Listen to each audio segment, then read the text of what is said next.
Hi, this is Rachel from VDR Cosplay, otherwise known as Amber Lacar, and today I'm going over kind of progress on my Squirtle wig. We're going for kind of a traditional Japanese kimono ensemble for a Squirtle Squad group, and so this is kind of what I've been working on for the wig. Few things before we start. I'm really sorry about the crappy video quality. We really need to invest in a nice camera for photos and videos and things like this. But so bear with me.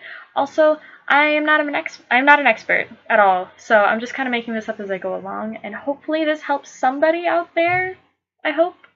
If not, it might be interesting to just see how I do this. So I hope you enjoy, and let's get started. So this is my super lovely Squirtle wig in all of its wonderfulness right now. The base wig is actually a Genie in Aqua from Arta Wigs. It is a ponytail wig, so that means that all of the parts here along the side, you can sort of see, they're stitched underneath the cap of the wig, and then it comes around. Same with the bottom here, which you can barely see. That way it all looks like it's all pulled up. So my plan for the Squirtle wig is I wanted to find a way to incorporate Squirtle's tail into the design of a traditional Japanese kimono ensemble. There's no really good way to do so, unless I did some sort of weird applique, and I didn't really want to, especially since I put so much work into the obi, having it be a two-toned obi for a shell effect. So instead, I decided to go with, you can barely see it, but here, we'll put it right in front of me, this lovely little tail, foam tail. It's completely has a cut right through here so that I can weave my wefts through there. The Genie comes with a long ponytail clip. It's not as long as the normal ponytail clips that you can get from Arta. So I actually have it all taken apart, and earlier in the video you saw all of my wefts kind of just chilling up here behind me or to the side of me. And I'm going to go through and cover this in the wefts. I have a hole in the back. It's kind of stuffed with paper right now to help keep the shape of the kind of bun. So my idea is to have it look like, you can barely see it in the back right now, but I'm going to stub all of this, I'm going to pull all this into a ponytail, stub it, put the stub in the hole here after it's been all covered in wefts, attach the bottom piece here to the base, and then this little braid part are all the wefts that I'm going to use to go up and blend this to make it look like everything's kind of pulled up into this weird bony or ponytail bun combo. So we'll see how that goes. One thing I do want to talk about when talking about ponytail wigs is that I highly recommend that you use a wig head when styling it, and B, alter your wig head so that it'll actually be the size of your head. I have a really small head. Cosplay.com wigs fit really nicely on my head, and I know a lot of people absolutely hate them. They're actually pretty comfortable on mine. So I've used a few tutorials. You can kind of see right in here the blue masking tape or painter's tape. I've used a couple of tutorials to basically get the same shape of my head and put it on my wig head. If you're looking at different wig heads to check out, Arta does have some. That's where I got my wig stand. I highly recommend the wig stand that they have. It works really nicely. Not so much on like rounded edge tables like my kitchen table, but this surface is really nice. Arta does have wig heads, but I don't really recommend them, especially if you're going to use their wig stand, because the hole that they have isn't like deep enough or something for the stand that it's on, like for this stand right here. And so I've had to sit there and attempt to make the hole a little deeper to make it fit. And I found that the one that I got from Joanne, it actually works just fine. I've not had to alter anything on it other than obviously the top of the head with the tape. And you can find a bunch of tutorials online on how to do that. There's different ways. I covered my head I put my hair up there like I normally do for under wigs, and covered it in plastic wrap and then taped it all up. That's what I did. So stuffed it with stuffed it with paper bag or plastic bags because I have a ton of them.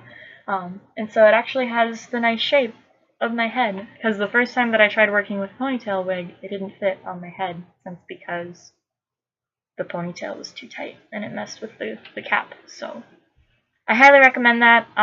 That way you're not sitting there having somebody else work on it. Like if you have a friend who owes you a favor and is willing to help you with styling your wig while it's on your head, you go ahead and do that. Otherwise, this setup works really nice. Right now, my plan is to pull up each section at a time. Right now I have the bottom section and I have this braided off so that I don't accidentally use it for my blending purposes. And then I'm actually cutting off little bits and pieces, and I have a bunch of these little teeny tiny rubber bands you can get from Walmart. I have a few different ones, and I'm using them to section off little tiny pieces so that they're easier to manage as I'm trying to cut them off. You can see just a little ways down from where I'm going to cut it. This little teeny tiny ponytail. That way I can use the wefts later if I want to, and they're not just lost. They've saved a lot of wefts so far. Then I just use a regular pair of scissors. I'm not going to use my shears because I don't need them right now for actual styling purposes, since we're just cutting it. And I just kind of cut it in the same area.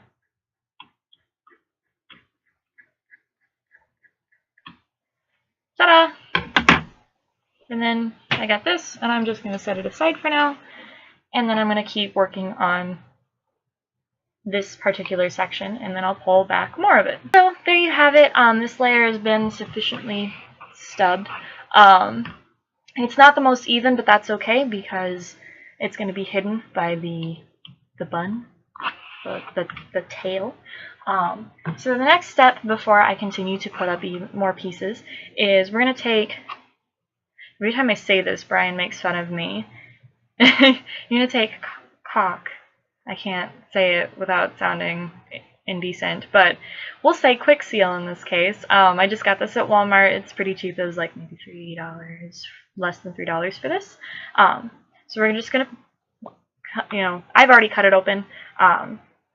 So then we'll just dab it right here on the ends. And the whole reason that we use the quick seal is that it will help seal in the ends so that it doesn't come loose. Especially, I don't want my ponytail to come loose. That would not be fun. Trying to pull all this little bitty hairs back, not so much fun.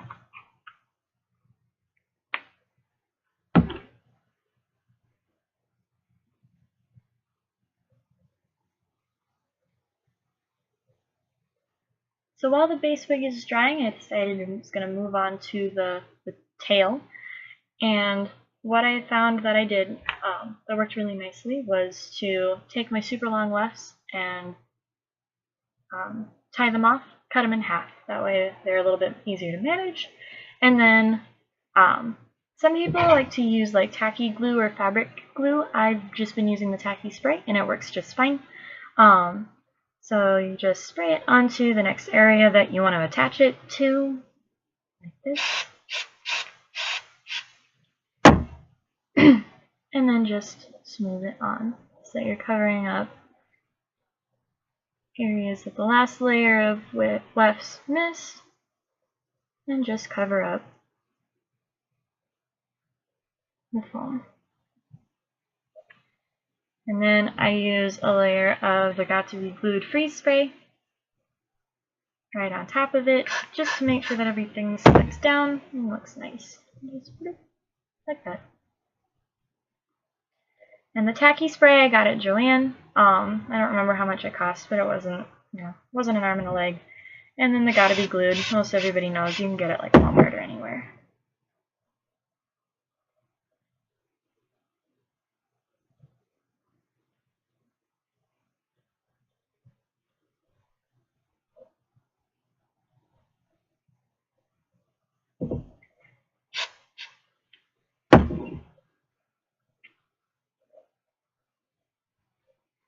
And just kind of tuck it back here. This is all going to be flush against the back of the wig, so I'm not too concerned about how the back looks, so long as the front Looks really nice in the sides. Okay, so now I've got everything pulled back, and this is how the front looks. Normally genies do have a lot of bangs on both sides of the front here. I did pull this back, and the easiest way to do that is to take it in layers and swoosh it back with your comb, and then use a hair dryer in order to heat it up so it'll stay the way that you want it to. So that's the front. This is going to be the back. And there's a few little pieces here and there that I'm going to fix here that are just kind of loose. But otherwise, it's all pulled back. It's all been stubbed. All I have left to do is put the quick seal in there. And then I've done a lot of work in between kind of waiting for pieces and all that jazz on the tail. So you can kind of see kind of my process. And there's a lot of it that's kind of crisscrossing right now. The pieces, I still have some stuff along the top that'll come back down, and so it won't look so crisscrossy when I'm done. Here's hoping, anyway. So, yeah, that's kind of been my process so far. And this has only taken me an evening so far, so we'll see how this goes. Okay, so now I've cleaned up a bunch of different areas. You can just, again, use your Got2b glue to smooth down any of the flyaways that might be popping up, like I still have some here. Just like that, super easy. And now, the next step in this whole process, for now, is going to be waiting for the back to dry. And I am going to put another rubber band kind of closer to the edge to try and keep it nice and tight. Once it's gotten a little bit more dry. That way it'll fit in the back, in the hole in the back of my tail a little bit better. And so in the meantime, while I am waiting for this to dry and trying to figure out what I'm going to do for the whole bangs here, I'm not really sure yet on that. We'll work on that when we get there. I'm going to continue to cover the tail. So, yeah. Super quick fun fact that if you are going to use the tacky glue spray rather than the glue itself, I don't know how the glue is going to affect it, but if you use the spray glue and the little rubber band guys, it will make the rubber bands break for some reason. I saw it happen once and was like, oh, maybe it was just breaking, but then I sprayed it just to see if it would help with keeping this all nice and tight, and it broke all of my rubber bands. Almost all of them, so I ended up having to use a regular hair tie, and I'm not happy about it, but live and learn. Don't do it. Don't mix the rubber bands and the spray. Don't do it. Bad idea. Just so you know. Another thing that I forgot to mention is that if you have a really back-heavy wig like this, or you have one that you are afraid might show your natural hairline, you can install something like this. Genies already come with little teeny tiny, I'll actually show you, little combs like this. It's got a fuzzy on it for some reason. But, oh, little comb like this is already sewn into the front of the wig. And they're helpful and everything, but I really like how these work. I've used one, this came in a pack of 3. They're just little headbands, little flexible comb headbands. They came in a pack of 3, and I have one in my Assura wig, which is up here, and then I have one in here. It is right here, kind of hidden right behind where the seam for the wefts are, all over right before the ears. And it's supposed to help kind of catch your hair and your wig cap underneath and help keep it from sliding back.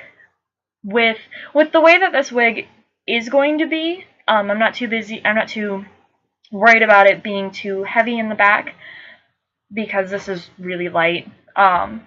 But I am concerned about the hairline showing, so I thought it was a good idea to put in the combs. I do recommend it if you're doing any kind of ponytail wig, even if you're doing a clip-on like I have for Assura.